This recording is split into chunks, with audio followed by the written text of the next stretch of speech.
జరిగినా దాని వెనకాన మళ్ళా గంజాయి బ్యాచ్ ఉండే పరిస్థితికి వచ్చారు. ఇంకో పక్క ఎర్ర చందనం కూడా స్మగ్లింగ్ జరగడం, అది కూడా పెద్ద పెద్ద స్మగ్లర్స్ తయారు చేయడం. ఈరోజు ఇవన్నీ అయిపోయిన రేషన్ బియ్యం నేను ఎప్పుడు ఇంత ఊహించలేదు.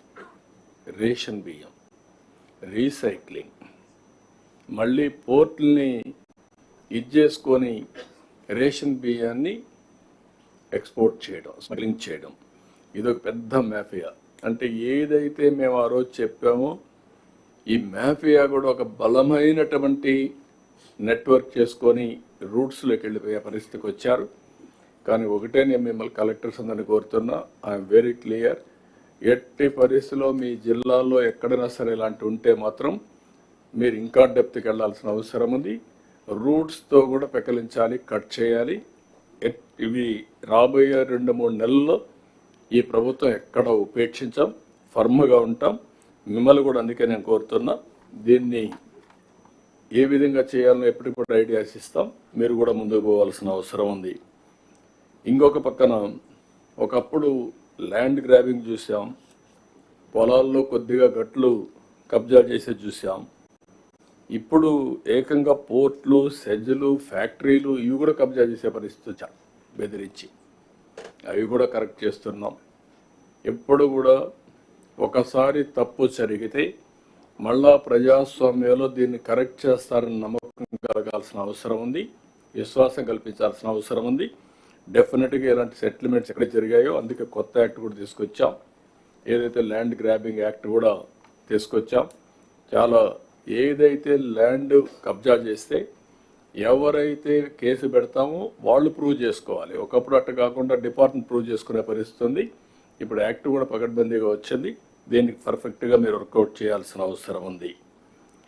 అదే మరి మీరు ఇవన్నీ కూడా పాత వాసనలు ఇంకా హంట్ చేస్తున్నాయి. ఇంకా కూడా అక్కడక్కడ నేను కూడా ఎంత మ్యాక్సిమం ప్రయత్నం చేసినా ఒక డిసిసివ్గా ముందుకు పోయిన ఒక చీఫ్ మినిస్టర్గా అక్కడక్కడ ఇంకా నాకు కూడా తెలియకుండా కొన్ని చేసే పరిస్థితికి వస్తున్నారు. Direction is very clear. మీరు ఒకటే చెప్తున్నాను, ఒకవేళ అలాంటి వాళ్ళు ఉంటే మీరు కూడా అదే ఫర్మ్గా ఉంటే తప్ప, డిటర్మెంట్గా ఉంటే తప్ప టోటల్ సిచ్యువేషన్ కంట్రోల్ కాదు. ఇప్పటికి కూడా ఎనఫ్ టైం అయింది, 6 నెలలు అయింది. Year after words I don't want to spare any small event కూడా, అది కూడా మీరు గుర్తుపెట్టుకోవాల్సిన అవసరం ఉంది. ఇది కూడా ఒకటేసారి అన్ని చేయలేం కాబట్టి చాలా డీటెయిల్డ్గా వెళ్ళాం.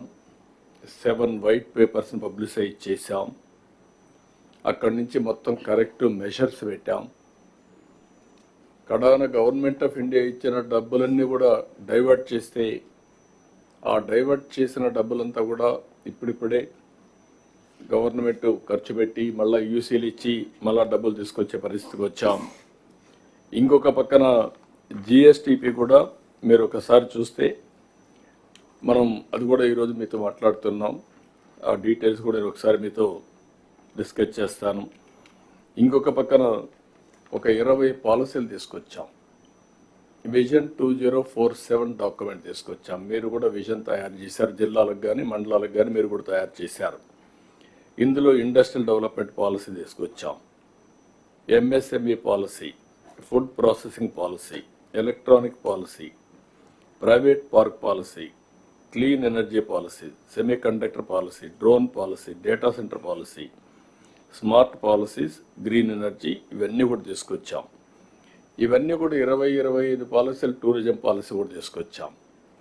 అంటే పాలసీ డాక్యుమెంట్ ఇచ్చాం, అదే మాదిరిగా విజన్ డాక్యుమెంట్ ఇచ్చాం, ప్రాసెస్ ఏం చేయాలనో బ్రాడ్గా గైడ్ లైన్ ఇచ్చాం, కర్మయోగి ద్వారా ట్రైనింగ్ కూడా ఏ విధంగా చేయాలి, ఆన్లైన్ ఆఫ్లైన్ ట్రైనింగ్ కూడా తీసుకొచ్చాం. ఈ పాలసీస్ వచ్చిన తర్వాత, ఇవన్నీ చేసిన తర్వాత ఒక 4 లక్షల కోట్ల రూపాయలు పెట్టుబడి పెట్టడానికి వచ్చారు. దీనివల్ల ఒక 4 లక్షల మందికి ఉద్యోగాలు వస్తాయి. మేము ఎలక్షన్ ముందు చెప్పాం 20 లక్షల మందికి ఉద్యోగాలు ఇచ్చే బాధ్యత తీసుకుంటున్నాం. ఆ డైరెక్షన్లో మనం ముందుకు పోతున్నాం. అమరావతి సెట్ చేశాం.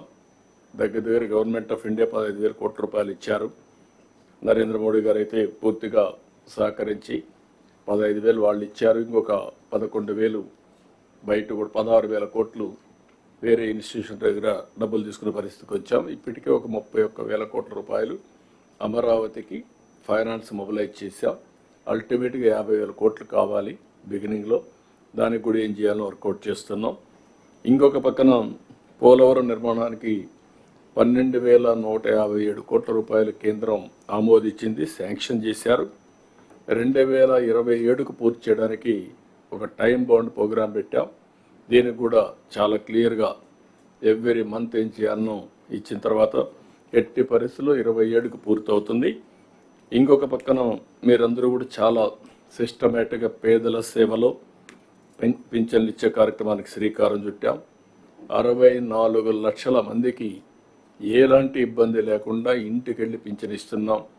ఇంకొక పక్కన ఎవరైనా సరే ఆ పింఛన్ ఇచ్చేటప్పుడు వాళ్ళ మనుషులు ఎవరైనా భర్త చనిపోతే భార్యకు ఆటోమేటిక్ ఇచ్చే పరిస్థితి తీసుకొచ్చాం. ఒక నెలలో తీసుకోకపోతే 3 నెలలు క్యారీ చేసే పరిస్థితి, 3 నెలలకు కలిసి ఒకటేసారి ఇచ్చే పరిస్థితి కూడా తీసుకొచ్చాం.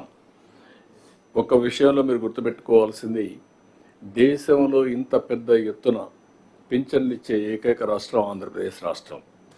మనకి ఎక్కువ ఆదాయం ఉంది కాదు, పేదలకు చాలా వరకు వెసులుబాటు వచ్చే పరిస్థితికి వస్తుంది.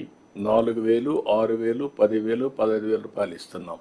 అంటే ఈ 4 స్లాబుల్లో 33,000 కోట్ల రూపాయలు ఎవ్రీ ఇయర్ ఈ పింఛన్ల పైన ఇస్తున్నామంటే దీనిపైన మీరు శ్రద్ధ పెట్టడమే కాకుండా ఎక్కడికక్కడ ఎడ్యుకేట్ చేయాల్సిన అవసరం ఉంది. వేరే రాష్ట్రాలు చూసినప్పుడు